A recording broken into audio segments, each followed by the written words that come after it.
Zulu newspaper bo, ezindaba eshisayo bo, ezindaba eshisayo.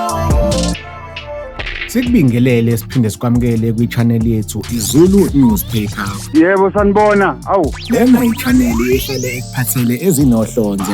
Ngilalele phela khuluma ngiphethe ikhanda. Inkantolo yase-East London Regional Court isigwebe uSibongile Mani ngecala lokudla imali ya-NSFAS. uSibongile ugwetshwe iminyaka emihlanu yebhadla ejele ngemuva kokudla imali ecishe ifike ku-1 million. I-NSFAS yakhokhela lona wesifazane u-14 million kwi-akhawunti yakhe esikhundleni sika-1,400. Imantshi ebiqulisa leli cala uThwanit Oliver uthe uSibongile wabulawa umhobholo ngesikhathi enza leli cala lokudla le mali. Le mantshi ithe ngemuva kokuthi uSibongile athole le mali wathenga izinto eziwubukhazikhazi ekubalwa kuzo i-egg fryer, ama-hair dryer, istima, i-ayina lezinwele, utshwala kanjalo nogwayi, oblankethi, izingubo zamadoda, izikhwama zabantu besifazane nefenisha okuyizinto ayengazidingi. Le mantshi iqhubeke yathi uSibongile wayengazidingi lezi zinto ukuze aphile, kodwa kwakuyizinto zobukhazikhazi azithenga ngenxa yomhobholo. Ngokwembiko kuvela ukuthi uSibongile imali ayeseyidlile